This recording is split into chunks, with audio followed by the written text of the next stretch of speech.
Everybody's had their traffic woes, and we're gonna have folks, I think, coming in. We've got overturned cement trucks, we got Friday. Solicitors in the road. We got Friday in the middle of summer, all sorts of good Friday stuff. party people. Yeah, but it's all good, it's all good. We're here, and we're having a great meeting, and so thanks everybody for being here. And my apologies for being a little tardy.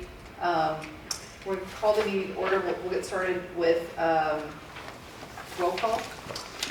Yes, let's start with our voting members. From the City of Chesapeake, Ms. Ritter. Here.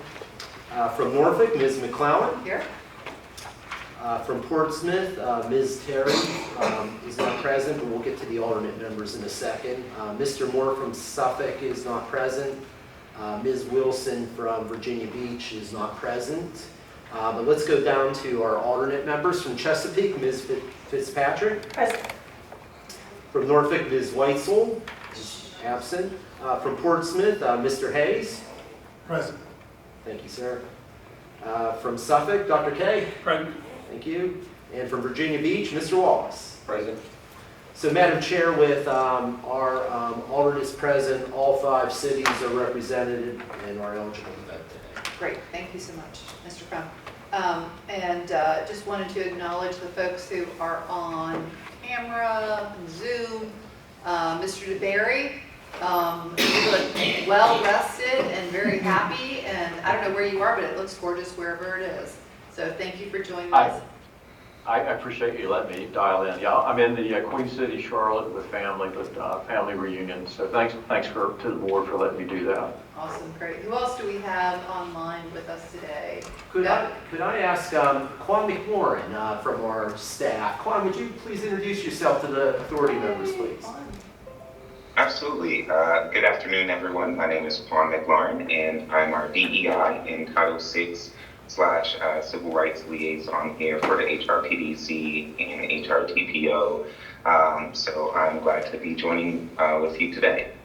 And Madam Chair, if I may, I just ask before we move on to Mr. DeHaven, I would like to introduce another staff person.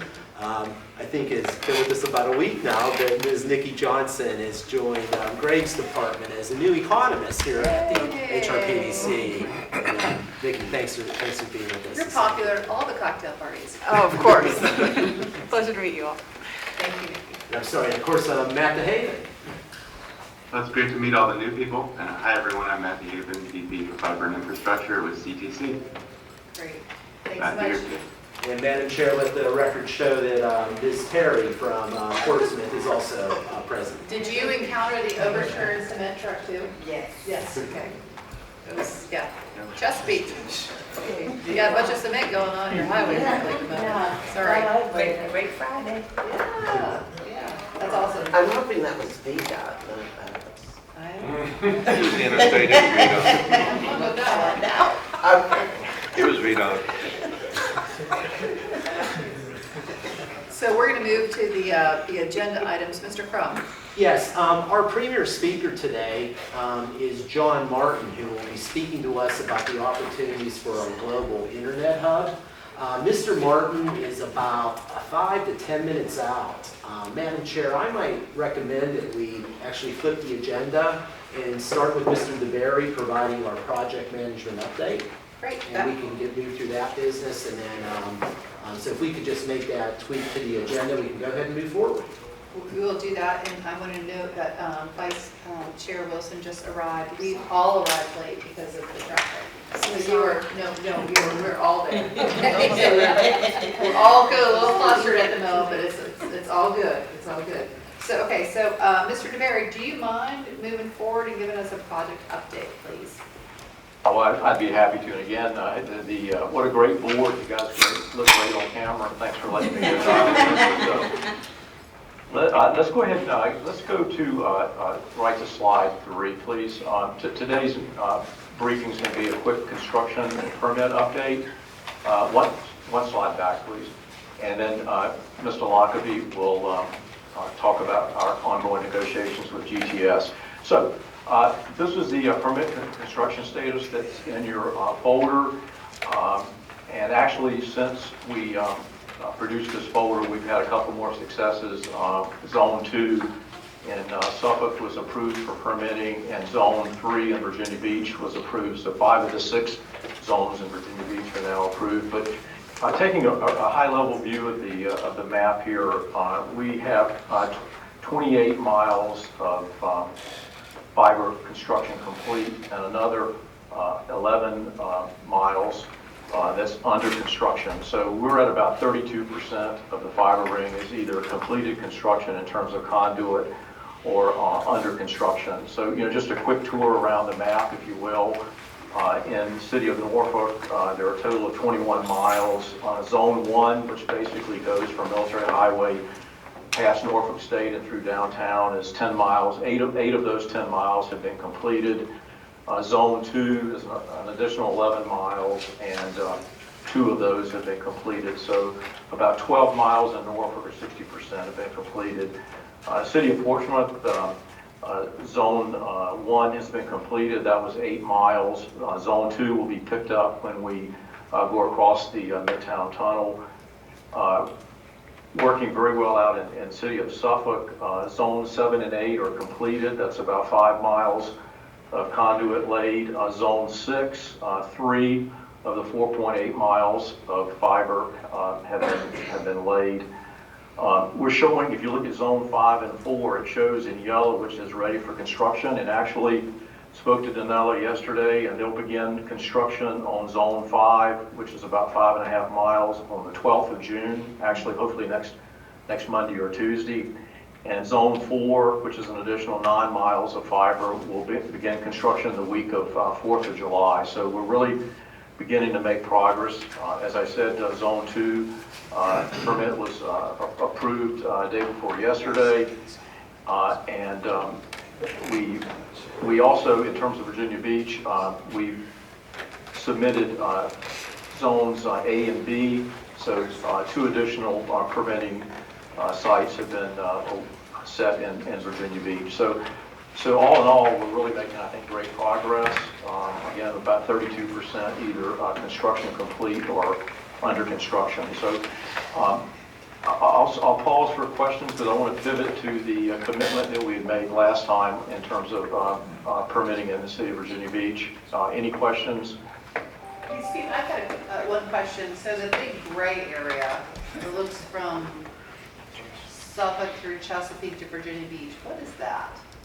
Okay, so the gray area on the southern part of the map that goes from Virginia Beach to Suffolk, that is 17 miles of the 19-mile co-bill with the city of Chesapeake. Got it. And so Chesapeake, they're in construction in progress, and we're looking at that being completed. Talked to Jay earlier in the week, Jay Crail, and I think we're looking at in the fall for that to be completed.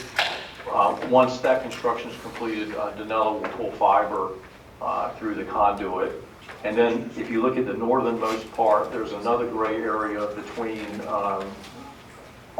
it's actually zones near zone 7 and 8.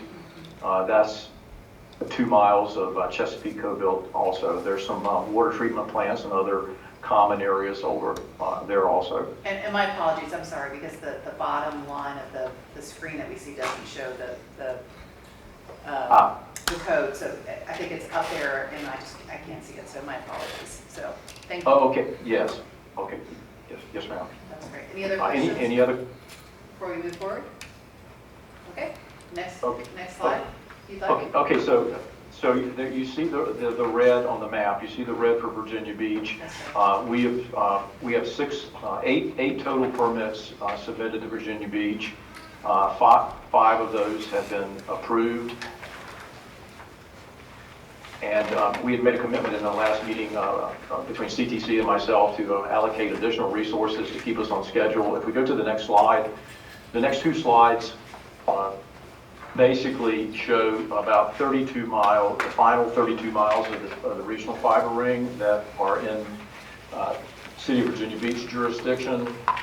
And over the next 2 slides, I'll show that those all of those permits will be submitted to the City of Virginia Beach by the end of August. And so they'll be simultaneously working to approve permits as we submit them. But we should have all permitting in terms of submission wrapped up, and we're hoping, you know, over a couple of months, the Virginia Beach can complete the approval of those permits, and that leaves us still about 6 or 7 months to complete the fiber ring. So I feel like we're in really good shape. Thanks to Matt and his team for doubling up on the resources to make this happen, and thanks to Vice Mayor and Peter for the Virginia Beach team working with us. We've got a new process that seems to be working pretty good, and just a lot of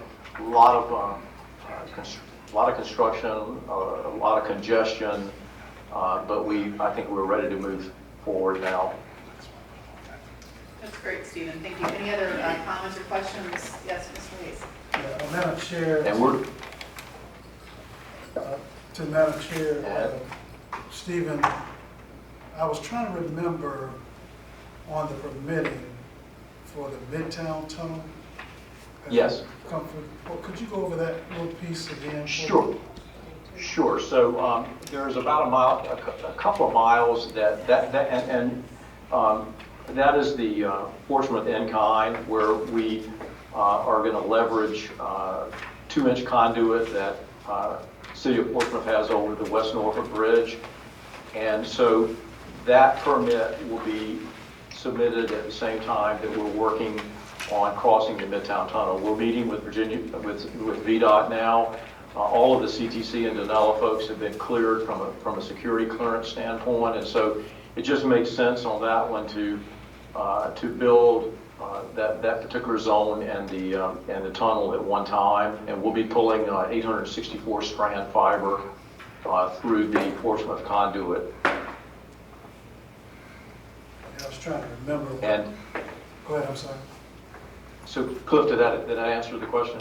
Yeah, that answers the question. I was just trying to remember, you know, all the dynamics. Yes. Yeah, it's zone 2 is the West Norfolk Bridge, and that's where we will reimburse in-kind Portsmouth for $1.3 million. Okay, thank you so much. I was just trying to call. Any other questions? I have a comment. Yes, Dr. Pay. Yeah, I want to compliment Stephen and CPC for the amount of effort goes in permitting is unbelievable. The amount of hours. We have so many special crossings, special situations, construction sites everywhere, and then road construction. So Stephen and the team, it's been, it's a heavy lift. It really is, and the amount of work that goes into it is unbelievable. So we applaud you and your team's effort for getting these permits done. Dr. Hay, thank you for that comment. And Stephen, I will say, you know, thinking back to sort of the mission and why we're doing this, it was really to lower the barrier to entry, right? And so we are taking on the onus, the challenge that so many of our internet service providers and others who need to have access to this incredible bandwidth and high-speed fiber. And so that's the goal here, right? By doing what we're doing is that we are creating an opportunity from an economic development standpoint that, you know, for all the work that and with deference to Delegate Hayes, that the General Assembly is doing for economic development, this, in my opinion, is one of the biggest economic development opportunities in the Commonwealth right now. And I hope that we continue to recognize that. So, Stephen, thank you to you and your group for what you are doing, because we're sort of quietly doing this, but I really do think that we are creating the digital port for the Commonwealth of Virginia that will really change our economy here. So thank you very much. Thank you, Madam Chair. And I believe when John gets there and he does his brief, he will validate, I think, where we fit in the larger ecosystem and the good work. So, you know, kudos to Matt's team. I mean, if I had to make that choice 100 times, they would hands down be chosen 100 times again. Just a great team to work with in Denella. We were able to actually Denella and GTS were able to meet, and so the team's really coming together. So almost tease us up for the next agenda item, but however, we skipped over the public comment period. So I wanted to make that opportunity available. Mr. Crum, do we have any public comments that have been registered in advance? We have not received any submitted public comments. I would suggest that we open up to the audience. Anybody who would like to address the board today? Seeing none, Madam Chair, we could go ahead and move on to approve the minutes. Great, and so the minutes for the last meeting have been provided. Are there any corrections, additions, deletions? Hearing none, is there a motion to approve the minutes as submitted?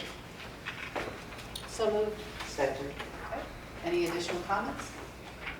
All those in favor of approving the minutes, say aye. Aye. Any opposed? Okay, minutes approved. So with that, we are now going to talk about the Global Internet Hub Strategic Plan. And Mr. John Martin, and I'm going to give this to Mr. Crum to provide the introduction. Before we have John come on up, and I think you're going to find his presentation to really validate and connect the dots on a broader scale of the work you're doing and the work, frankly, that's happening all across the Hampton Roads region, what this can mean for us as a game changer. You just heard Stephen talk about our Southside fiber ring. Keep in mind that we also have another separate project going. We received a Virginia telecommunication body grant, and we have another project under construction that is connecting western Suffolk, Alvord County, Southampton County. You have, just in the south side of Hampton Roads alone, over 3,000 linear miles of fiber under construction today that's going to connect to these ultra-fast subsea cables. And we are told that we are going to hear, hopefully by the 4th of July, whether or not our federal grant proposal, which will take your fiber ring and extend it through the Hampton Roads Bridge Tunnel and through the Monitor Merrimack Bridge Tunnel, and to create a similar ring on the peninsula, we are hoping that that $65 million decision is going to be made in the coming weeks. And I think you all know that we're competing for a supercomputer at Jefferson Lab, and this is the infrastructure. And Delegate Hayes, I know you're right part of that, but this is the infrastructure that really can result in the creation of potentially 1,000 to 2,000 jobs at Jefferson Lab. So with that sort of being what's happening in Hampton Roads, John Martin, who I've known since 2008, can you believe that, John? God, I've been working that long. I'm tired. But John, Because of Mr. Crum? Keeping up with him. yeah, John, yeah, we both had full head of hair when we met, right, John? So. But John is the lead staff person and coordinator for the RVA 757 Connect. So John, thanks for being here today, and I'm really looking forward to this board hearing your message. Wow. Well, I think I got my message from this board. And I tell you, it's the work that you guys did early on that really was the inspiration for much of what you're going to hear about this afternoon from us. Madam Chair, your comments in particular about this is really the foundation of a new economic development opportunity for us. And something I think we'll look back in 50 years and go, this was the tipping point. So it's great to be part of that. So let me share a little bit about who RVA 757 Connects is, or the folks behind it and what it's about, and then get into one of our initiatives, which is to accelerate this mega region, Richmond and Hampton Roads, as a global internet hub, and answer any questions you may have about that. But you're going to see this is really, like I said, inspired by a lot of the work that you guys started. So RVA 757 Connects, everybody knows we're in the 757 room. That's kind of the nickname for Hampton Roads. Richmond, if you spend any time there, the nickname is RVA. And connects is the right idea. We're trying to connect both regions in a way that helps each region. We are not trying to become a new zip code and a new name for the 3 million people. We're just trying to simply help each other as next door neighbors. And so this idea is not something that we created, but just looking around the world, more and more nearby cities realize they should stop competing and start collaborating, and to see the benefit of that collaboration. And we have been, for 400 years and beyond, been collaborating as neighbors. And now we're just doing it a little more formally between the jurisdictions.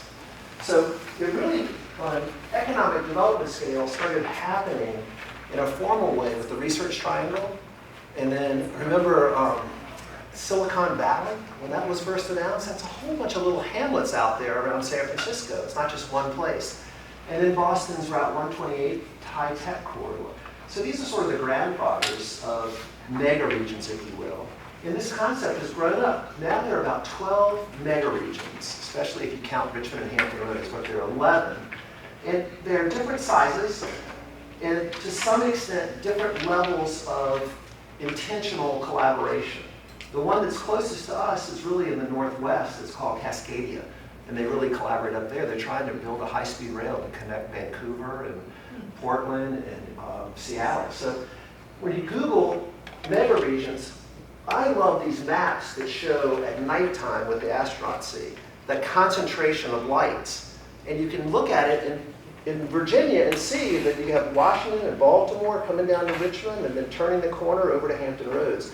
That's called a golden population crescent, and at night you really see those lights. Maybe not right now with the forest fires going on. But nonetheless, that's our mega region. And there's a formal group that's together that's promoting Washington, Baltimore, and Richmond. And we're a formal group promoting Richmond and Hampton Roads. And there are other groups that you can see around the country. You know, this idea of a mega region concept and working on initiatives as a mega region makes sense when you think about just how big the issues are. Think about 50 years from now and just think about what's going to happen to us. Next 3 to 4 decades, we're going to have a 20% growth in our population. That growth is going to be in the cities, in the mega regions. And it's going to be very, very diverse. And so we're going to have a lot of issues to start to manage, particularly the share of older people. We're going to have more and more older people every year until 2060. Virginia today, projected out for 10 years from now, is going to go from about 14% senior to 20% senior. Florida today is 20% senior, so we're going to look like Florida. So there are going to be a lot of issues to have to solve, and doing it from this higher perspective of a mega region gives us that advantage. And so I'll share with you in a minute just how it's helped us fairly recently. But we're going to have to deal with climate change. And it's not just Hampton Roads and sea level rising, it's all kinds of issues. You know, I'm watching different plants grow at different times in Richmond. And it's just in my little short lifetime seeing these changes. So these are mega issues. And now, when we look at the books being authored on region and regional planning, we're seeing books coming out with titles like Mega Region. That worries me the most is the Texas Triangle. That is a huge, huge economy in and of itself when you look at Houston and Dallas and Austin. But Brookings, which is a big force, a think tank in urban planning, with COVID, it was a mess when we got an inoculation. Spreading it out, it took cities working with one another to really get it disseminated. And so that's a mega region in action. So what are we calling ourselves? Well, we've got to have some name. So we've come up with the I-64 Innovation Corridor. And people always say, well, John, are we trying to be the 12th mega region? I said, well, if you want us to, that's a good definition. You can also say, we're the Innovation Corridor. Or you could just say, we're just regional collaborators. We can be a floor-wax or dessert topping, whatever you want. But what we are is we are a bunch of CEOs and heads of universities and colleges that are working together to try to make important things happen faster. That's really the bottom line of what we're doing. Our purpose is to improve the economic success and quality of life of everyone in RVA and 757 regions. So we do this by identifying and supporting initiatives that, like I said, that we think should go faster, that should happen sooner, because they just make sense. And I'll get to our list of initiatives next. But first, I want to show our structure and who's involved. So as an organization, we have an executive committee. You might recognize some of the names from the 757. Tom Franz and Nancy Gurdon and Ross Grogg and Peggy and Aubrey Lane and John Reinhardt, who used to run the port, Jim Spoor, Brian Stevens, so kind of an all-star cast from this region, and the same in Richmond. And then we have our standing committees, and we have this very lean and mean staff. So it's myself and Greg Gilligan and Laura Robideau. The secret sauce, though, are 2 components of our governance. One is this thing we call the Mega Region Institutional Council.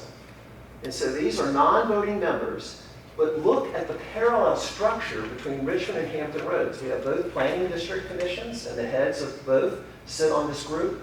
The Community Foundation for Greater Richmond, the Hampton Roads Community Foundation, the chambers, a few more chambers here in Hampton Roads, the Greater Richmond Partnership. This is our alliance, what Doug Smith runs, the Hampton Roads Alliance. We have a similar regional economic development entity in Richmond.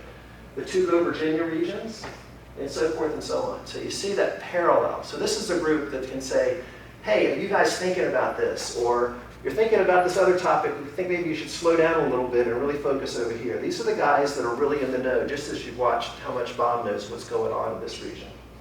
And here's our board. It's a little bit of an eye chart, but in that second column under titles, you'll see is most of the bigger companies, their CEOs, are on this board. And so we meet 4 times a year and have a big meeting in September that's run by the chambers called Convergence. But we have this about equal number of board seats in Richmond and Hampton Roads, about 40 in both markets. And as you can see, it parallels that whole structure of having that mega region institutional council. All of these folks have votes, and we vote on the priorities that we want to focus on every year. We wouldn't exist if we didn't have some money, and so all of those names on the previous list give us money every year. And this is the names that you can see. In addition to these big names, we also have individuals that contribute as well on an individual basis. So our priorities. Well, if you go back and forth between Richmond and Hampton Roads, it's a better drive from Virginia Beach to Williamsburg because of what you guys have done in Hampton Roads. You guys stood up a transportation authority, you did a sales tax, and you spent your money on improving now that Hampton Roads Bridge Tunnel and some other intersections, but you also have done a great job widening 64 up to Williamsburg. But from Williamsburg to the Richmond Airport, it's still 2 lanes. And so one of our priorities was, let's close that gap. It's called the I-29 mile gap. And so those CEOs you just saw spent a lot of time last year in the General Assembly saying, we don't care how you get the money together, but you got to get the money. We got to make this happen. And sure enough, it's just about all there. So DDOT's starting construction. In September, they're going to announce the contractor and get construction underway. So we'll be able to go 3 lanes the whole way, Richmond to Hampton Roads, both directions. And now I'm going to talk in great detail about the Global Internet Hub, but I'll skip over that for now. The Capitol Trail that runs the bike trail along the James River from Richmond to Williamsburg, it's unbelievable. In terms of the access to nature and the width of it, and most of it's paved, it's just an incredible asset for quality of life, for recruiting people to the area, and for retaining people here. We want to see that as RVA 757 connects go all the way to Virginia Beach. And there's a whole lot of people working on that, and we want to lend our support at the right time to really push that along and make it go faster than it will on its own in terms of getting built out. The Capitol Trail from Richmond to Williamsburg took 20 years to conceive and fund and build. I don't want to wait 20 years. I want to see this thing go faster. Increasing passenger rail service. We have an upcoming meeting with DRPT and the Virginia Rail Authority, and we just want to make sure that our voice as business leaders and heads of universities and colleges are really being heard, that we really want this, and we want to make sure that 5-year plan, the next one, really has a lot of smart strategies in that is calling for the right things to get us in a better place to have increased passenger rail. And then some of our directors are in charge of really big things, like the offshore wind farm the Dominion's doing, or Virginia Natural Gas is expanding its capacity. It's not really putting in new pipeways, but it's digging up the old pipes and putting in ones that are twice as big.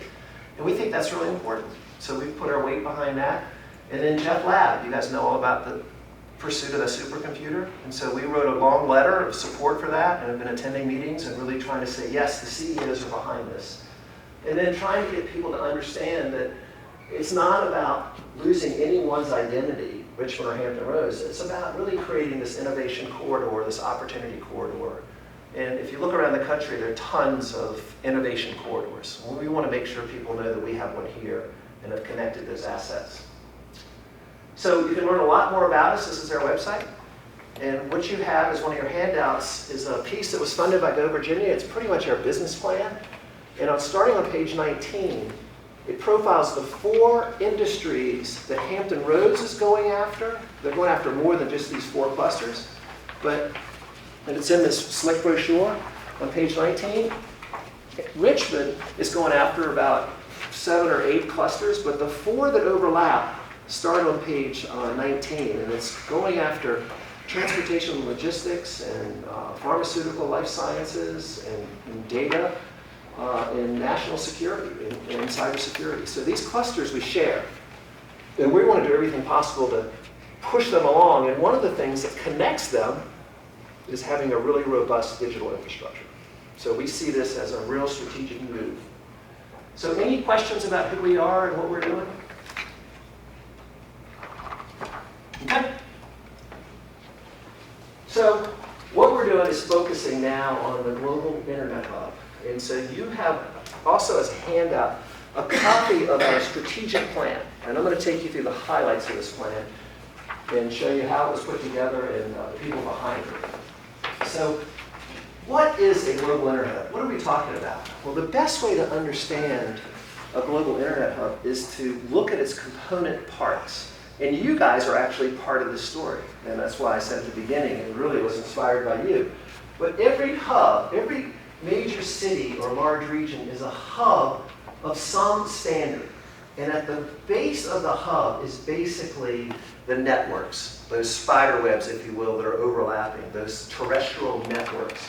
And so I'm going to take you through and build on top of these, but for the data to flow through these different networks, you pretty much have to have data centers, and multiple data centers. That really is a place to store local data, and then where that data can get transmitted out into other places.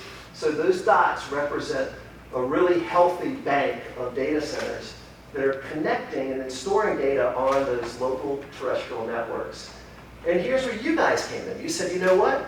We've got to build a ring and have a more dedicated pathway, a trunk, if you will, that other people can tap into. And as your chairman said, it actually is a way to get even more activity from undercapitalized internet service providers to come into the community and be able to tap into some of those last underserved areas.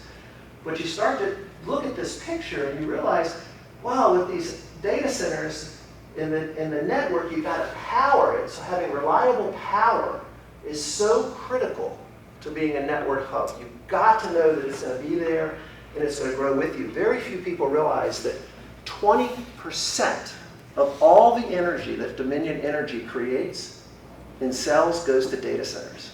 Unbelievable.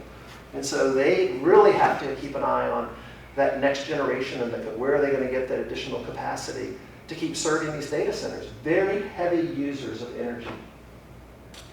And then there's something that is sort of the secret sauce. It's called an Internet Exchange Point, or an IXP, an Internet Exchange. And think about those overlapping terrestrial networks. If you can connect them in a way where all of them get connected together at one place, that's called an Internet Exchange Point.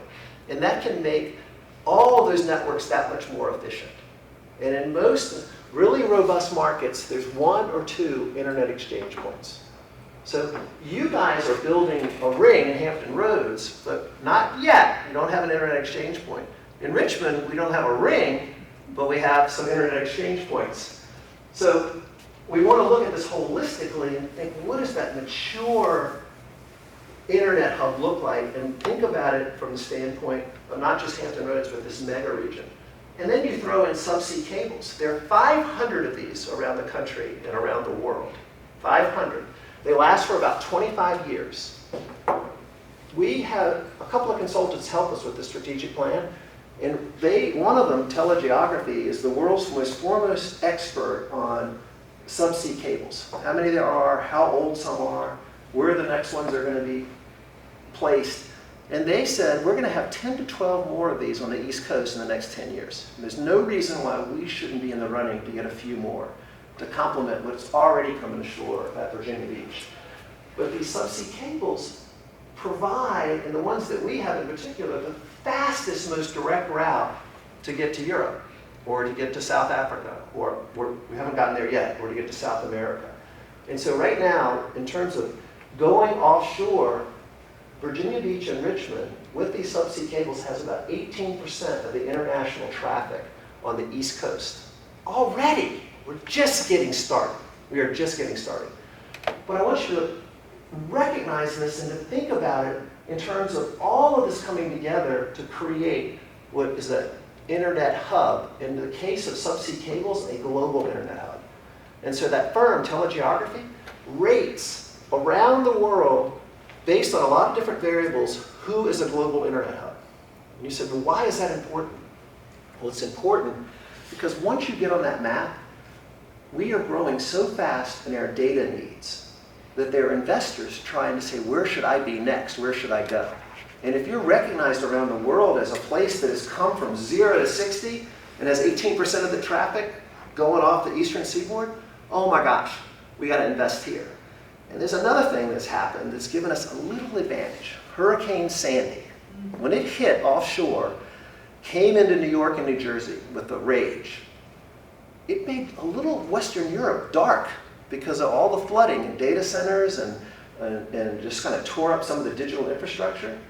Well, up until that point in time, the subsea cable investors, and most of them now are the real big hyperscalers like Facebook and Google and Amazon, they were concentrating all their subsea cables into the Miami area and into the New York, New Jersey area. But because of Sandy, they went, we got to look outside of this. This is too crazy. We're too vulnerable. So they started looking around, and the first place they picked, Virginia Beach. That was in 2018. And those cables come ashore in Virginia Beach. You guys are going to now start tapping into it, but they race up to Richmond, and they power 2 huge data centers. One's called QTS, and the other one is Facebook, yeah. When you go inside, I've been inside of it. When you go in there, each one is 1.5 million square feet. Think about that. I mean, Bob, what's the square footage of this lot? I mean, it's unbelievable. Football field after football, all undercover. And each one of those buildings is going to 3 million square feet. Because we're all consuming data so much. And a lot of the initiatives that the cities are doing here, like other cities, are becoming smart cities. And you're going to have autonomous vehicles, and we've got our phones that are looking for the best fishing trip, even while I'm up here talking. I'm hoping to find out what it's got me booked on. It's just incredible. And that amount of the exponential growth of data isn't going to stop. It's only going to pick up. And so that's why people are saying, where do I put my data center? Where should that next subsea cable go? So if people start to understand, by looking at us just as Hampton Roads, you would say, yeah, there's subsea cables there, but you wouldn't see these mammoth data centers. You got to connect us to Richmond, and they go, oh my gosh, and you all have an internet exchange there. You have a network ring here. What if Richmond gets a network ring? Hampton Roads gets an internet exchange? Then you're really saying, look at us in terms of our critical mass of all these things. And we're really a city, if you think about it in this way, 1.7 million people here, 1.3 million people in Richmond region, 3 million people. So it's kind of like if you looked at LA, you'd see that big area. So that's what we're doing, packaging ourselves by connecting all the assets we have now and the ones that are coming. And you guys are a big part of that. And so we get on this map as a global internet hub. So here are some that are there already. And when we first started thinking about this, and this was inspired by, frankly, by Steve, when I was helping the city of Norfolk, met all these really smart people in the city of Norfolk, and all the IT people got together in this region and said, boy, we ought to have a ring, and took it to the city managers and the city councils, and you guys said, let's go do that.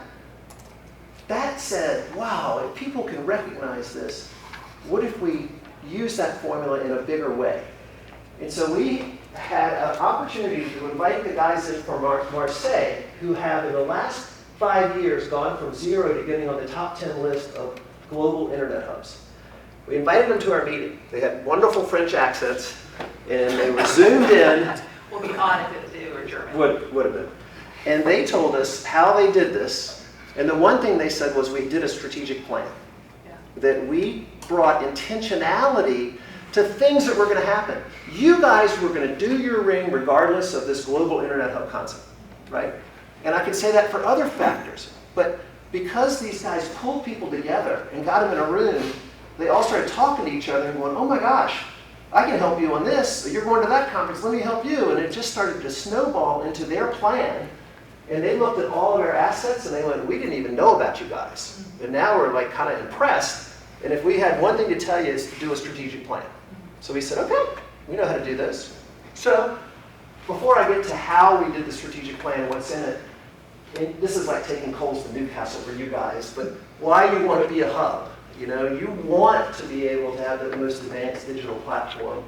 You want to get into the underserved neighborhoods. You want the fastest, most reliable, potentially the lowest cost residential and business internet. And for some of those businesses, they are going to want to be here to take advantage of that low latency. They want to really be able to know they have a minuscule but a big competitive advantage in making a deal happen faster than somebody else. You can't use a data set until the entire thing's downloaded. So the smart city development, which I mentioned before, connected vehicles and autonomous vehicles are coming. Municipal revenue comes out of this. The dramatic rise in the Internet of Things with all our devices talking to each other. And my favorite is that it future-proofs a community. If you're not doing this, it's going to be hard to catch up. You know, the technology goes that fast. The World Economic Forum said 70% of the new value created in the economy over the next 10 years is going to be digitally enabled business platforms. So even your local Pizza Hut, like where's that truck? When are they going to get back? Is all possible because of digital platforms. So future-proofing community is just really being on the forefront. So the next generation happens right there in terms of technology, building on your last generation. If you haven't been thinking this way, investing this way, it's going to get hard. It's going to get hard to catch up. So I think this gives us an advantage. So we've depicted this as a success cycle that your data center market grows, you attract an initial wave of tech workers, businesses come looking for those tech workers and an advantage with the low latency. You get more tech workers, and it just spirals. And this is what we've seen in other economic development models in other categories. It just reaches a critical mass, it starts feeding on itself. And so that's what we want to do. But here is the quantitative evidence. And this came out of our study, and we worked with a doctor at George Mason University and a gentleman in Richmond, a PhD level person, Bob Holsworth. And we really studied IT workforce. And we said, okay, we want IT workers, tech workers.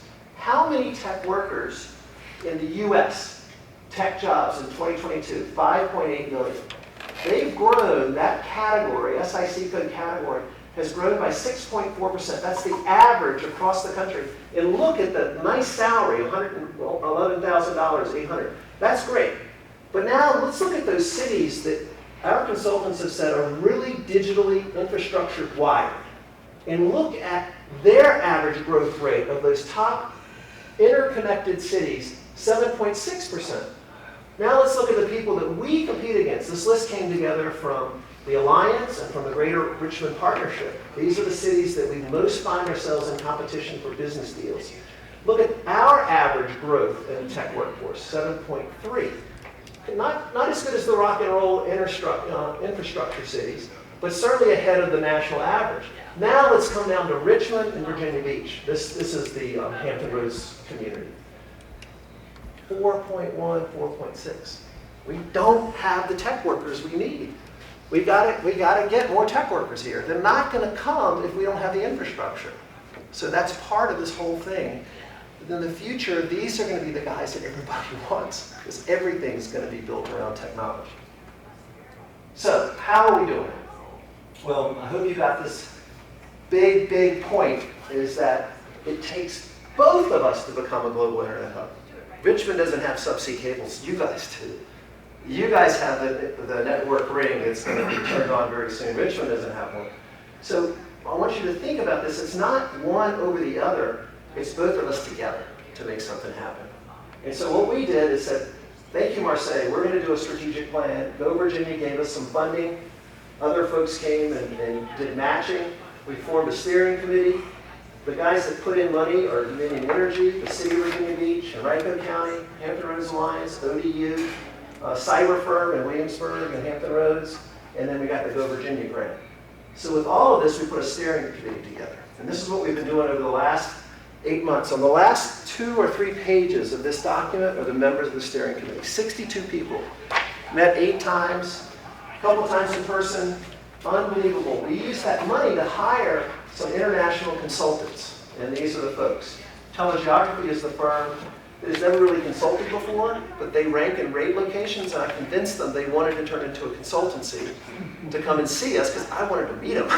So then they would really understand who we are. And then Interglobics, and then there's the professor from George Mason, who is really a renowned data center scientist and researcher. And we were informed in this plan by highlights from a big conference that was held in Richmond, and then the research that we've done. Telegeography looked at the emerging global internet hubs around the country and around the world, and said these are the intentionalities that people are doing that you guys should think about. We had lessons from different ones of those cities, those locations. The steering committee, as you look at that list, had a lot to say. Input from studies that were going on. The Alliance is just about ready to release a study on the 10 best locations in Hampton Roads for data centers, which will be great. We got a briefing from one of the gentlemen that's on the Virginia Economic Development Partnership staff, and they just finished a big study, and he shared some of the insights there. George Mason, that professor I talked about. So all of this went into a really robust 8-month process to develop our recommendations. And this is sort of what we learned in doing that plan. The worldwide volume of data is going to increase exponentially. The Richmond and Hampton Roads regions are already far behind, already far behind in growing the tech talent. You just saw that. It's really disturbing. When we're viewed together, we can realistically grow into a global internet hub. The guys on the international circuit that helped us said, there's no question you're an emerging global internet hub. Tremendous benefits to becoming one. Intentionality is the key. Building the infrastructure. Neutrality is so important, and I can't stress this enough. You want your infrastructure to be carrier neutral. You want, and that's hard to do, but that's the secret in a lot of these other locations that have become global internet hubs, that everything is neutral, including the subsea cables when they come. There's plenty of cable capacity to tap into. The same with the terrestrial network, and then the same with thinking about the internet exchange points. Building digital infrastructure neutrality is key. And then time is of the essence. Since we started working on this plan, Myrtle Beach has come from nowhere. They've already got now their first cable out into the water, and they put a pipe in and got it certified and locally permitted, and now subsea cable operators are coming in and subscribing to it. Laguna Beach, the same way. And so just what Virginia Beach has invested in is exactly right in Sandbridge. We just got to think about how do we have even more opportunities that are certified and ready to go. So our 10 core strategies, and this is the last part of this presentation. I'm going to take you through each one and then open it up for questions. But this group, and working together, ended up with these 10 strategies. And these strategies are articulated in this document really clearly. And this is what we have to work on. And it's going to take a force to really be focused on this, to try to move it along. This is not a group that has $500 million that is just going to buy everything and put it together. This is a volunteer effort that's going to try to meet on a regular basis now and really bring attention to what has to happen and go faster. So I want you to listen carefully as I go through this, and don't think about this as a new government or as a well-funded war chest. I want you to think about this as really informed people that want to see us become a global internet hub faster than it will happen on its own, right? Okay, so number one, this steering committee, 62 people, including, one person is even on the governor's cabinet. But as you look at this list, you see 4 branches of the military, you see economic development agencies, universities, unbelievable amount of talent. And they all said, this is too much fun, we're not going to stop. We want to turn into the Global Internet Hub Council and become an association and have dues and figure out how do we stay together, maybe meet every quarter, start off probably every month, but really as an agenda have the next 9 things you're going to see, and how are we using our influence to help this go faster for these 9 strategies. But the first one is just to get us in a permanent place where we can influence and make sure this plan is brought to life. Number 2 is to get our cities and counties on the I-64 corridor educated about what we're talking about, a global infrastructure hub, to be this thing. That right now when Dominion Energy goes to locations to brief boards of supervisors, they feel like it's Groundhog Day every day. Like they go there and they have to start over from scratch and say, all right, let me tell you what this is about. And let me tell you why you got to be semi-close to a transmission line. And so there was a program that was popular when I first started working 35 years ago. It was certifying communities to be an economic development ready community. And so sometimes you see those remnant signs on the highway, like Louisa County, a certified economic development community. And back then it was just saying, do you have shell buildings? Do you have a tour? Do you have all these baseline things to get people to understand if they're thinking about putting you on their list? So we need to do the same thing here. I'm here with a very sophisticated group, particularly Virginia Beach, that was right at the forefront with these cables, and now you guys with the rings. But not every county and city between here and Richmond is as sophisticated on this topic. But we got to get everybody ready, because the deals happen so fast. If you're not ready, you just miss out. And so this number 2 is really about education and maybe eventually some sort of certification, but Dominion's all over this. They want help in this. And so we're going to figure out what is the right educational system and have people go out and really be able to do road shows and really get people up to speed on what it means. And in some cases, you might have some jurisdictions go, well, I just don't want that. Okay, but we still have to educate folks on what we're talking about. Number 3 is increase awareness of this corridor and our digital infrastructure among digital infrastructure investors. So I got a phone call during the middle of all this from 2 guys that run this company out of Europe, and they just invest in data centers all over the world. And they called up and said, gosh, we're hearing a lot of this news about Northern Virginia, and there's not enough power there, and people are protesting against data centers, and we heard about you guys, and we really want to know, is there any opportunities in your region? And I said, well, number 1, everything you heard about Northern Virginia isn't true. Dominion did not run out of energy. It's the last mile, that last transmission mile, and that's got to get fixed, and it's really up to the local jurisdictions. And so they went, oh, we didn't know that. I said, well, help us spread the truth. Number 2, yeah, right now there's an RFP that's about ready to be released from Oceana, the first 100 acres or whatever. And let me put you in touch with the guys at the Economic Development Authority at Virginia Beach. So they called them, and I'm not sure where it went from there. We're not in charge of helping build out data centers, but that's what we did. And so I just think we just have a toe in the water in terms of educating people about what we have. So one of the things we're doing is we're going to take this plan, which is hard to read because it's long form, 26 pages. We're going to do a map of our digital infrastructure, Hampton Roads and Richmond, and on the backside of that map, put those 10 strategies. But something you can just hold out like this and send it to every member of the General Assembly, send it to elected officials, but then we're also going to be sending it to investors around the world. And one particular group of investors is really small. It's only 35 of the 35 people that influence where subsea cables go on the planet. So we need to go see them. So John, can you just to wrap up, Yep. just because I want to make sure everybody has time for questions. Okay. Are you close to? I'm 5 minutes away. Okay. Is that all right? Okay. I can go fast. And the 4th one is support the growth of this local internet networks. You guys are doing that. We need to get, it's up to each locality whether they want to do rings or not, but we need to get what you guys are doing to come to Richmond and talk to our IT people there and have them decide, is this something they want to do with sort of those local networks.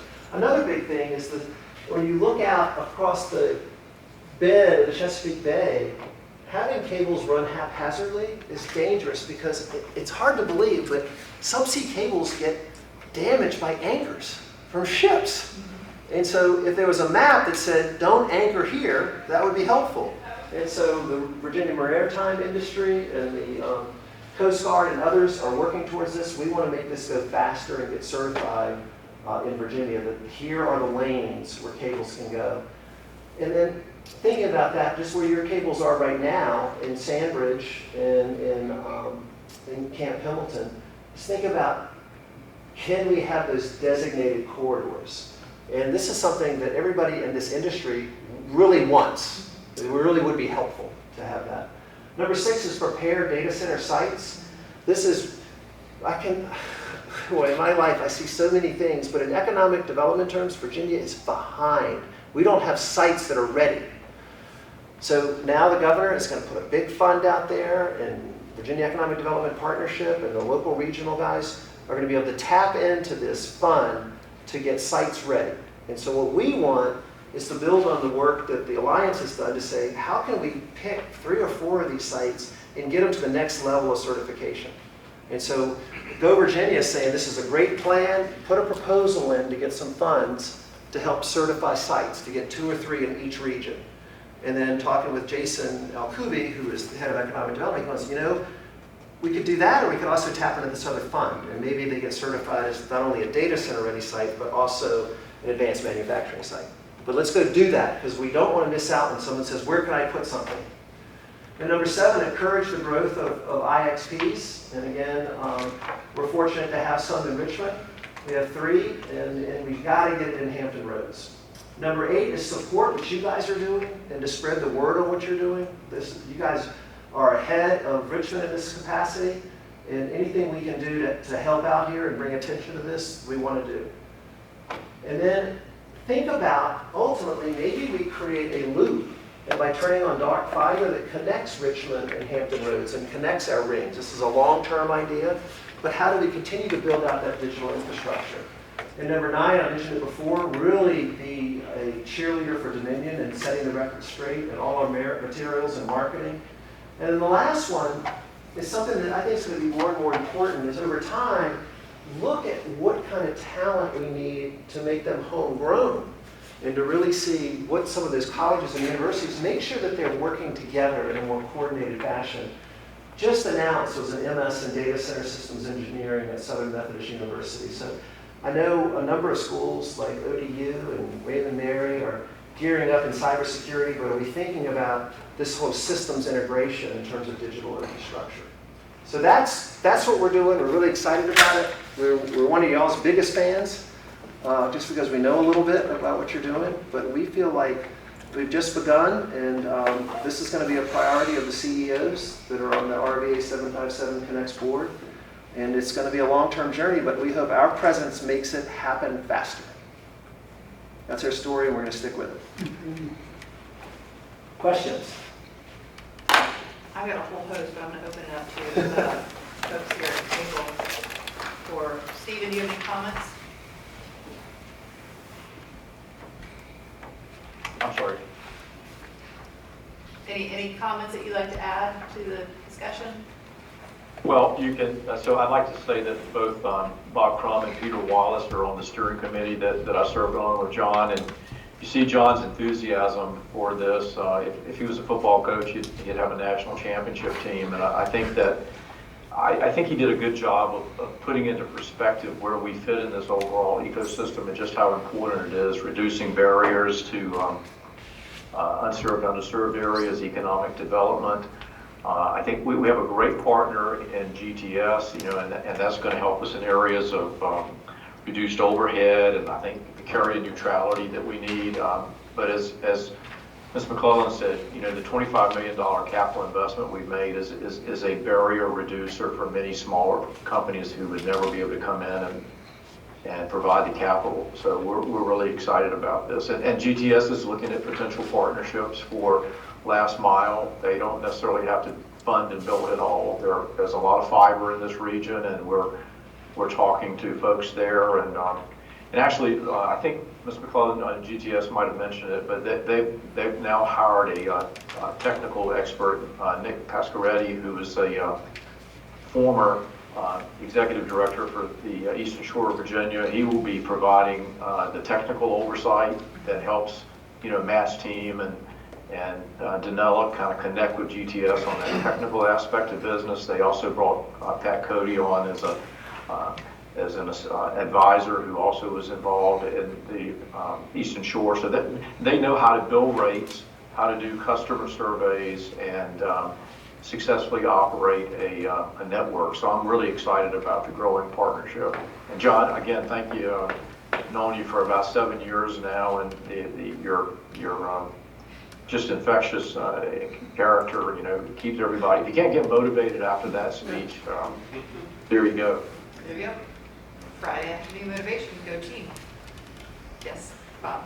John, one of the things that we always talk about for Hampton Roads region is messaging, right? And look, a big part of my life is working with our team, how we address sea level rise threats, hurricane threats.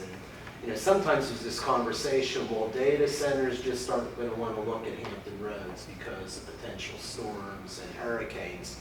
But John, do you mind sharing what your research found factually compared to other metropolitan regions? You have to have data centers in every market. You just have to. Marseille is a port city, by the way. Yeah. But my question was... But you're seeing in New Jersey now data centers taking over old office buildings and going up, right? But my question was, compared to other metropolitan regions, Yes. did the statistics show that we're any more threatened by storms than No, others? when you're talking from a weather standpoint, it's a myth. Thank goodness North Carolina exists because they get hit and it kicks the storms out. And that's something that we got to get the record straight on. That's something I wanted this board to hear, because when people looked at the number of storm hits we've had related to other metropolitan regions, That's right. There's places that are thriving that are much more threatened than we are as a Hampton Roads region. I'd like to also add, be talking about Miami being part of that. Right. Could I say more? That's right. Absolutely. In New York. In New York. I mean, they're, So, yeah. so, Yeah. come on. And these are subsea cables. They're underwater already. Exactly. Sorry. I had to point that out. Speaking of though, one of the, and I think you started to allude to this in some of the mapping, one of the concerns that I've heard is the potential pushback from others in terms of subsea cables, right? In terms of sort of marine traffic, for lack of a better term, working with whether it is the military, Dominion with their offshore wind.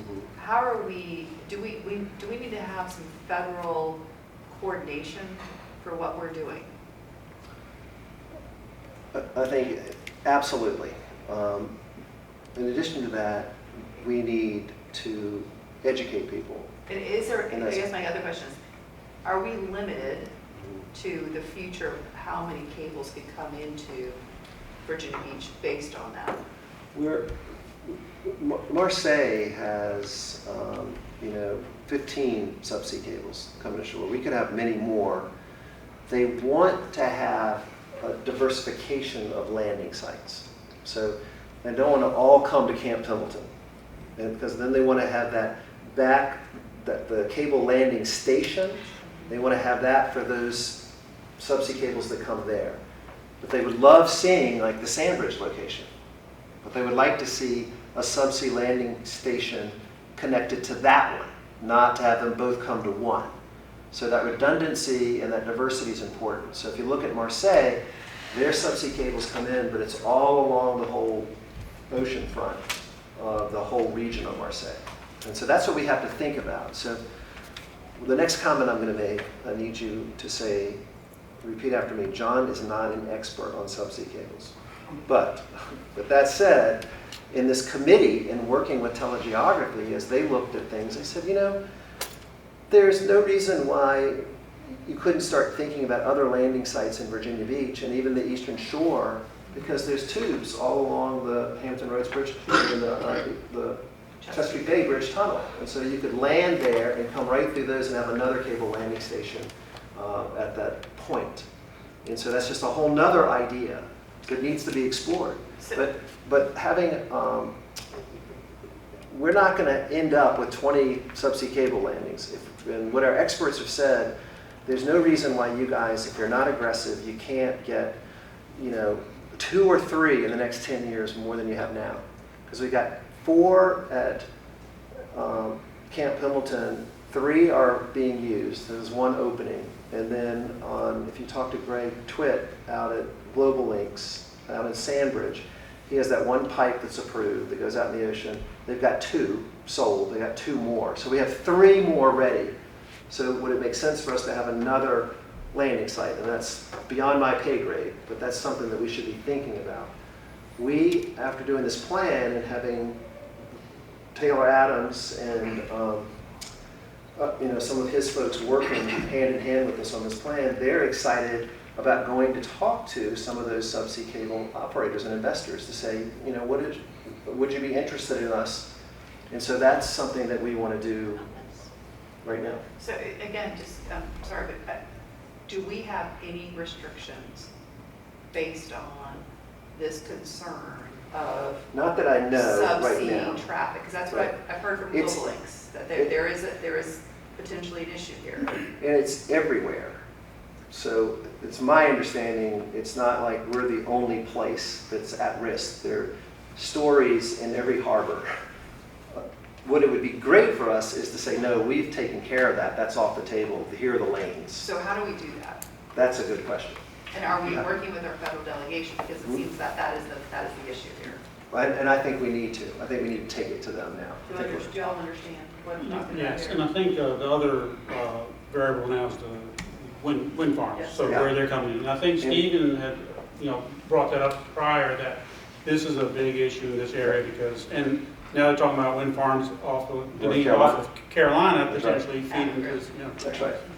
No, I think it's time to do that. And The Coast Guard What and else the you Army got? Corps of Engineers, I'm sorry. is there any chance, because we still have a lot of coastline Yeah. on federal property with Dam Neck, is there any chance you think the federal government would allow them to land, the federal government? I think we should ask. I mean, that's, Makes a lot of sense, doesn't it? yeah, and I'll tell you, I mean, the Sandbridge residents are pretty feisty. Yeah. Yeah. They're pretty revved up Yeah. about, they're saying okay to the Global Link stuff. And I think they're okay with Dominion, but we've got this other one coming through that they have no part of, and they're extraordinarily vocal. Yeah. And so they probably feel like they're really under Yes. siege.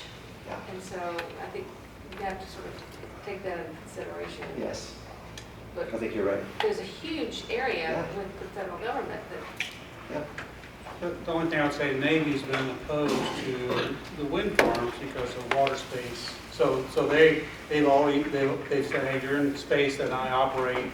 They've lost that so far, but I'm not sure if they would agree to, allow us to bring something on their property. Yeah, I feel like a strategic plan's great, but unless we have the federal government involved now, I mean, heaven forbid we get all this plan and then they say, yeah, no, this can't happen. I just feel like, is that part of the strategic plan? Do you have a federal government liaison committee? We don't have that particular device, but we do, it's time, the plan is getting turned in next week to go to Virginia. It's like you guys are the first group to get a copy. It's time to do that. It's time to do that. And the other place is Fort Stewart. Fort Stewart's got a huge coastline, so maybe we should be talking to Exactly. our federal partners and see. No, I think we should do that as soon as possible. We should get a meeting with the delegation. We should get, it's time. And John, we have the Hampton Roads Military Federal Facilities Alliance, which Right. would be our vehicle. And they were part of this. Absolutely. They were on the committee. We could Tee utilize that those up. by as the Yeah. convener on Can that. we have that as a A meeting. deliverable from this meeting, as Yes. making sure that we get that set up so that Yes. they have awareness and that we have identified any barriers Okay. that we can address sooner rather than later? Is Debbie? Fort Monroe state or federal? Excuse me? Fort Monroe. is now state, Oh. wasn't it? Yeah. Handed over to the state? That's It's also, been turned over. Yeah, state. so that may be a better conduit. looking, Assuming we especially get if we the- go to the, Once we get that across the water. well, that may be the impetus to Yeah. get that whole thing going. And Eastern because- Shore, Yeah, and Right. Eastern Shore is the other piece. that's right. But a shorter line would be Dam Neck Yeah, of and course. Yeah. Um, So shorter travel distance. EV RIFA, is that going to be part of this discussion as well? So for those, so Eastern Virginia Regional Investment Industrial. Facilities Act. Authority. Thank you. Is that something that? Well, none of y'all have joined, Well, I'm working on it. so We should we have. I'm are sorry, Norfolk there. needs to be there. And who else? Isle of Wight, Hampton? Hampton, Newport News, York County, Williamsburg, everybody on the And it's peninsula. essentially, it's a vehicle for our communities, municipalities, to invest in an area that may not be located in our municipality, but then also to receive revenues from that investment. Yeah, well, it's building partnerships too for, I'm gonna, So basically, it's an economic development tool. Ms. Ritter sits on the board, and it's being managed now by the Hampton Roads Alliance. Actually came out of a grant from the PDC that went through Go Virginia. What it does is, if you all got together and said, there is a economic development site in this certain locality, and you would all agree to invest in infrastructure to get it shovel ready, you could do that, and then this is a vehicle that after it develops, you would share in the revenues generated by that development. so a data center, for example, So those, Yeah. that or an presents- IPX, or whatever you call it, IXP. IXP. It's a very little utilized section of the Code of Virginia, but it's something that we have in play. And the great, and if I may, the great benefit of joining is, as Ms. Ritter said, Chesapeake has joined, Isle of Wight's joined, Southampton and Franklin, but you don't have the more sophisticated people. And there's literally, It's there's just no us cost. country bumpkins. And there's no cost. There's no requirement. Yes, there is. $10,000, $15,000. Oh, I think ours is 4. Okay, so minimal cost. But now we have to vote you in. Well, we're never getting into that. So there's no requirement that you use it, but it's in your toolbox. If the opportunity comes up, there's just not time to create it. It's totally voluntary. And I think for the purposes of what we're talking about, I think the EV RIFA is a really Great. incredible vehicle Yes. for doing what we're talking about. Yeah. So I that was one of the things Love that it. was on my list as well. And then, you know, the last thing I want to say is, when we got started through all this, we were talking about IoT, 5G. Nobody Yeah. ever mentioned AI. Right. Right now, AI it's taking over the world, and that computing power that's associated with that, I think is scary as all get out, but also the reality of what our future is. And so I think that when you look at your bullets, Yeah. you didn't put that on there. Okay. Yeah, it's got to be on there. It's Unbelievable. I mean, data, the growth of data is now exponential curve. I mean, it's been like this, and now it's just crazy. And where is it going to be stored? I mean, more data has been created in the last 3 years than existed up until that time in mankind. I mean, unreal. So when are those 10 data site recommendations coming out? That's a good question that Doug Smith can answer. But his study is, for all intent and purposes, the field work is complete. They're writing it up. And we're having a meeting in the end of this month with economic development with Doug and his counterpart and Jason, and trying to bring some specificity to that, because we want to get into the cycle of the Go Virginia grant, which is September. So that will give us the summer to write. And Go Virginia said, yes, they funded this work, and they're like, they like that particular segment. But again, we might have a faster path using, we'll see what happens with the governor's budget, but that might be a better pathway with Jason There involved. is no budget. We'll see what happens. Any budget? No, the long term. Sorry. Cliff is hiding. Cliff is just, he just hit under the table right then. Sorry, Delegate Hayes. What do you need from us? You know, this has been fantastic. Just, you guys have a special lens. I think that the things that we've talked about, let's try to have this meeting as soon as possible, the federal delegation. I think that makes a lot of sense. I already have the guys in the economic development world at Virginia Beach saying, let's get this deck together and go see these subsea cable investors. So we need to do that. We're working on that. But this But I also, this EV ribbon thing, I mean. yeah, I think we should proceed. I think that is, Yep. to me, more than anything is, we already have a regional That's right. authority and entity. And- We're already all in it, right? That's right. So how do we capitalize on this? Yeah, and I will tell you guys, by virtue of what you've created here, you are more organized than Richmond. I mean, you guys have gotten cities to invest in the ring, and you're already talking about it, and all your IT folks are meeting, you know, and so, you know, we need to get Richmond going a little faster, that region, so helping us just be able to talk about what you've done here. It's got to be, RVA 757 Connects cannot get involved in local politics. We can just help, right? But to be able to get Richmond to go faster and to be able to help get more subsea cables and being an assistant and all of that, that's our role. But if you ask me what you do specifically, to have Bob come or somebody or Steve and let us get the IT directors together in the Richmond region and just tell them what you're doing. It'd be better than me saying it. or you know, let them come down here. So that's just one of many things. 2 things. One, can you provide us with that PowerPoint? Yeah. And secondarily, if you would talk to Doug Smith Yeah. and see if you can schedule into the next or the next EV RIFA meeting, because most of those localities are on, Okay. but there are also localities involved in the Jefferson Lab. Oh, great.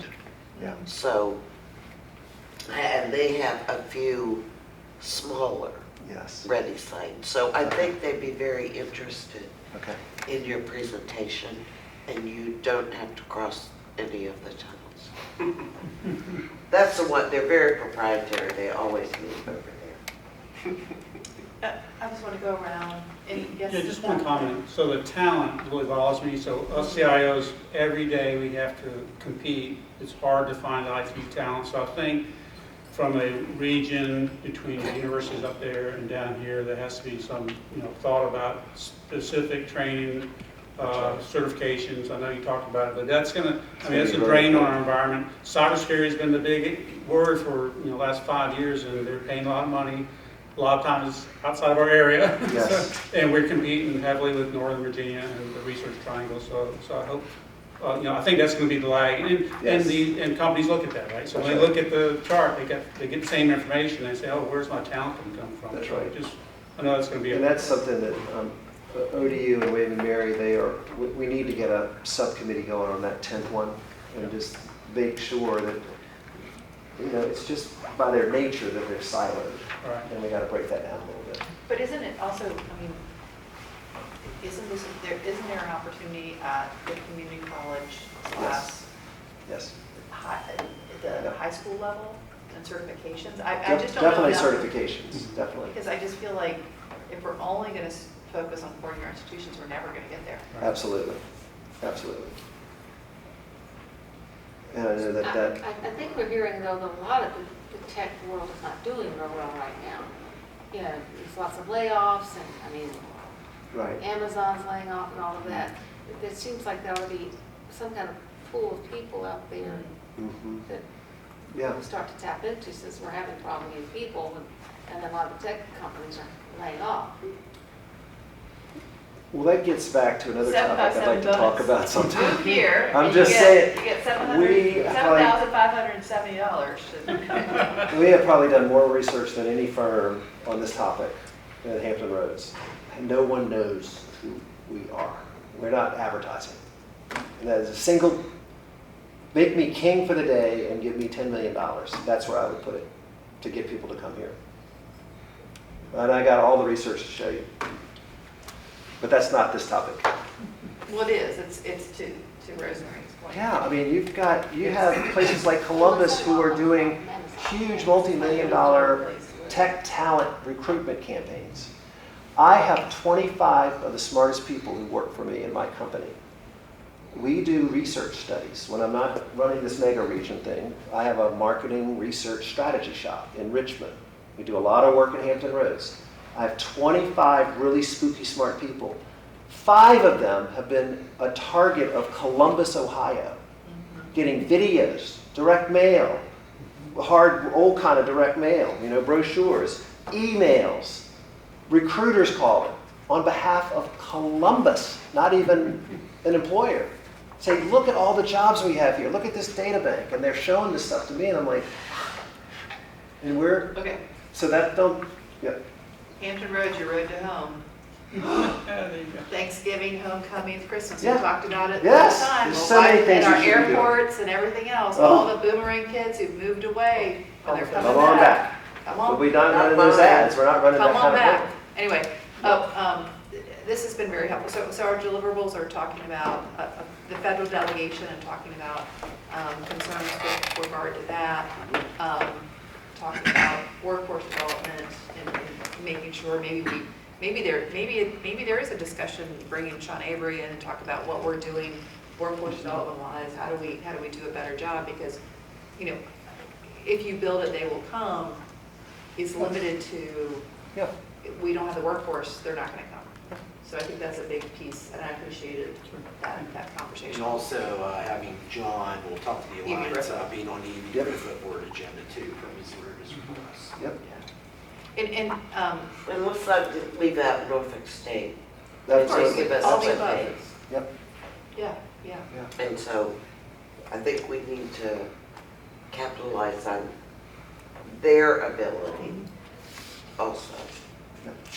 And that gives us 3, I think, I didn't go to school there, but they've got some really interesting, groundbreaking medical research that goes on at Norfolk State and a few other programs that they really seem able to develop quite well and are fairly unknown. So that's one more thing that Delegate Hayes, you could. Very true, and they have a cybersecurity grant, and there is collaboration between Old Dominion and Norfolk State and William and Mary and others, and we've talked to them, and so there's some things going on that maybe we'll tee that up for the next meeting. Stephen, do we have a committee or subcommittee rather of our economic development folks who are keyed into what we're doing and how they can take advantage of this? Yeah, so the Hampton Roads Alliance convenes on just about a monthly basis, what we call the RED team. It's our Regional Economic Development Directors. Every other month they meet in this room. So we have them, they come together, 17 strong, and talk about issues such as this. So that would be the vehicle that we could utilize. But do we, I know this has been in the works for a while, so we've presented over the years, but do we have a data sheet or something that they can utilize when they're going out to pitch? Are they? We empower them with information, but now this strategic plan gives them the opportunity, and it's something issue to this now. Exactly. Would really allow We need to brief them. and get consistent messaging now. I think that to this point, we built the infrastructure. We now need to pivot to telling the story of how that infrastructure can support that job creation. So let's add that Yes. extra deliverable to not pitching, but to talking to the RED team Yep. and making sure that they have all the details of what this, Yep. where we are, when this is actually going to be lit up and available to them, Yep. and what they're looking. I think it's been sort of a Well, pipe dream for so long that we. Well, I'll tell you what's really happened, and you guys get the kudos on this one, that I found out about this because of talking to some people in economic development in the Richmond region, Henrico County, where these data centers sit in Virginia Beach, weren't talking to each other. And I'm like, what? How is this possible? And it's because those cables came ashore and the investors had them to run up to Richmond. They didn't need to have both groups. But when I started talking to people, I realized this is an economic development story, and it's been the property of the conversation has been at the IT leaders levels. Yeah. And it hadn't gotten to the CEOs. So then when we started taking it to the CEO level, and now everybody's getting excited. Yeah. And it's because that's what y'all did. All of a sudden the city managers and the city council people said, this is really important. You know, no offense to IT people, but y'all were just geeking out on the IT. That's what we do, that's what we do. Right. And so that's Hey, what, John, don't tell anybody. but that's what y'all have done. Y'all have like made it go mainstream. It's not a secret. So anyway, I think that would be, that, Yep. I think that's really critical, that we Yep. need to get to the point where we have empowered our economic development teams to Yes. say, say, this is, you know, and God love Doug Smith, who's former city manager Yeah. of Norfolk. He's always been a little suspect about what the hell this thing does. So I'm just gonna Not say. anymore though. Not anymore. Right, anymore. but we gotta make sure they've got Yeah. it and that, Pounded. Well, I say this, you hear me say this all the time. It's not just that. I asked for the PowerPoint for our council. yes. And so how many people can say with confidence that their council's fully informed Yes, to push the message? that's a Right. really good We point. have 5 new members, I'm sure ours doesn't. Right, and we have Yeah. 3. Yeah. And councils have a lot on their plate. So if, I'm gonna ask for extra copies of this. Sure. So I'm gonna put it on our back. But let's not, let me get the one we're going to turn in next week. But it was sent to you. You Yeah. don't have I'll anything going on your this. council, do you? But we have a back counter. Nobody's gonna pick it Have up, me but to they your might council. look at your Get PowerPoint. me to come. and Put then me on come. your agenda. Okay, I would love to. Love to. Laura? So in the next 3 months, with the PowerPoint. I think it's not reasonable, with because some of this. us have They won't read it. summer They won't breaks, read et it. cetera. I know, you're But I think in the next 3 months, Yeah. I would ask for each of the member cities to try and get this on your respective council agendas for a work session, so that they're briefed. Whether that's 5 minutes or 30 minutes, Whatever. whatever it is. Whatever. I think that's a really good point, Debbie. We need to be making sure that they're also aware of it as well, so. So much good work comes from this building. Because it's in Chesapeake. It's It's obvious it's in Chesapeake. See, I did make, that gives you your whole weekend to laugh. Sorry. So much Okay, good Trevor. work comes. Take away my birthday, honestly. The communication to the public is, it's with everything. I don't care what it is. But your $10 million idea, that would be terrific if there was a way to really effectively reach people and raise that excitement. Yeah. Because this is a very worthy endeavor.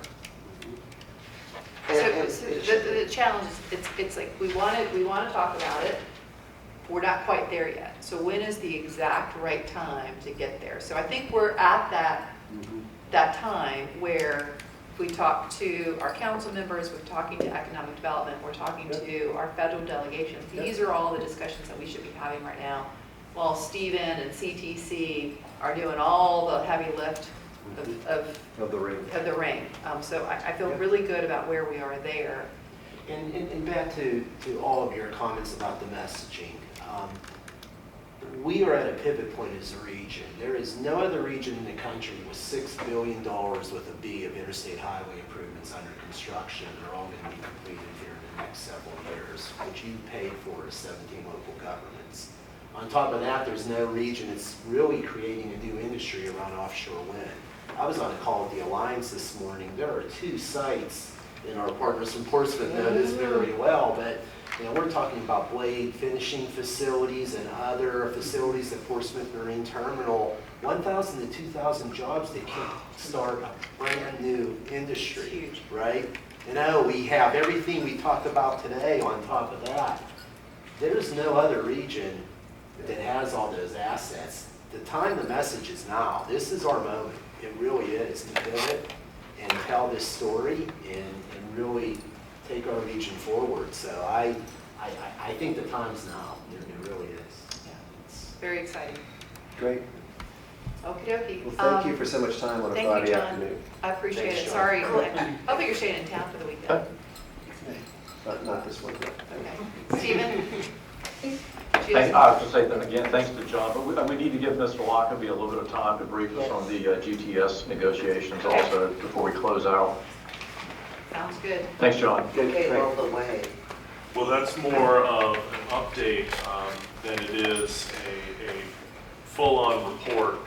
There are two principal components to the comprehensive agreement, one of which is a lease of 96 strands initially to GTS, which they can do subsequent takedowns of further strands. And that lease, I completed our comments on that and sent it back to counsel for GTS earlier this week. As for the comprehensive agreement, there's a lot more that frankly needs to be done in that, and the parts that are particularly difficult to get exactly right are basically making sure that the construction handoffs and the operation and maintenance handoffs work correctly. And I know that I'm descending into stuff that's very boring after hearing the exciting stuff that Mr. Martin went on about the things like making sure that warranties happen correctly, making sure that mechanics and materialmen's liens don't attach to stuff they're not supposed to attach to. These are the things that I'm spending a lot of time thinking through. Additional things that I have been thinking through, and I've been blessed because I have a couple of partners with my new firm who actually do a bunch of this, and so I've been able to pick their brain. As predominantly a government guy, I'm used to having entities that are subject to FOIA, so, you know, my notebook is open to the world, right? But they actually understand the details of how you manage the customer data as well as the intellectual property. One of them actually represents a think tank that's sponsored by the Virginia government. So he very much knows how you deal with IP that's generated in a government agency. Dealing with those issues, and finally, as we've talked about, the elephant in the room is what's the plan for actually connecting up the people? We talked about the priorities when I was here last month, that there are some priorities that each of your localities has put out there, again, in a reasonably confidential way, because I wanted to keep it confidential, again, thinking through what FOIA is. What our priorities are so that we can build those together with GTS. GTS has been somewhat slow to skittish to provide any of that information, which obviously has been a problem as far as reaching an agreement.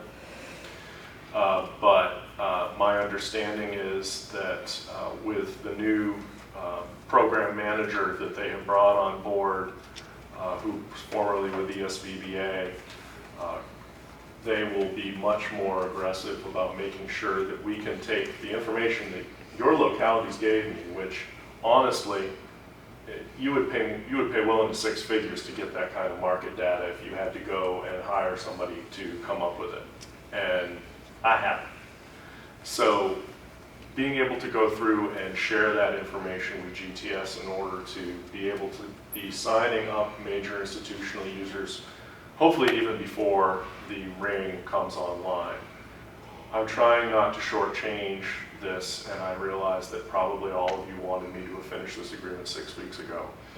A 20-year, 9-figure, potentially, agreement in which I have had the instruction clearly and unequivocally from the board, do not get out lawyered, is something that I need to spend the time to get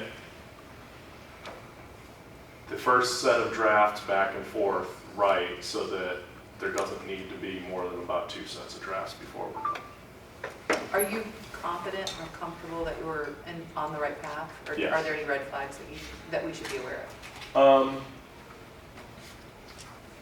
There are not obvious red flags other than just it's taking longer than I had hoped to get certain key pieces of information, but hopefully that will resolve. Any questions from folks at the table? So, Chair, if I could, I did have just one comment on that. Mike mentioned the data concerning unserved and underserved areas. I had put out as an ED, I can't task the cities, but I got great response back to the email where we've asked by 30 June that the cities provide a map, hopefully in a CAD-type format that shows the areas that are important to you for prioritization of either unserved, underserved, you know, we know what the FCC maps say, that they have been updated recently, but it's still, you know, there's still issues there. And so Matt DeHaven's team has agreed to take those maps and put those in a format that we can use, one, to give to GTS to identify our priorities for unserved and underserved areas, but also to go back to the state. And we have a good audience with them now, I believe, and go back to them with where we are. Since Virginia changed the criteria for broadband to 100, rather than, I think it's 25 over 3 to like 100 over 20, it broadens the spectrum, so we may have a shot at additional dollars. So it's very important that we get that information. VADI group will be meeting mid-July, and so that's why we set a 30 June date. That gives Matt and I a chance to kind of pull the data together and get something to the state. Great, and that's is that for the BEAD grants, or is that? Yes, ma'am. And Yes. do we have a date for the DHCD? Is that, She's agreed. okay, and that's for the next? Dr. Holmes, do you want to speak a little bit about Dr. Holmes for the next meeting, Steve? Right, as a matter of fact, yes, Cliff was able to get Dr. Holmes. She'll be on our schedule for the July meeting, and it'll be a great chance for question and answer and how we can engage and how we can get her help. But very, very positive. I'm thankful to Cliff for that. But you know, Bob and I briefed them 3 times on our project, so they understand it. There might be a small window now where we might qualify for some funds. Thank you. Any other questions from folks? Is there anything that we need to do about the Go Virginia grant application that you need from us, John, or whomever is applying? Potentially, we're going to decide in 2 weeks whether that's going to be the route we're going to take, or whether we're going to apply for the Go Virginia grant or not, or get the money through Virginia Economic Development Partnership. Okay.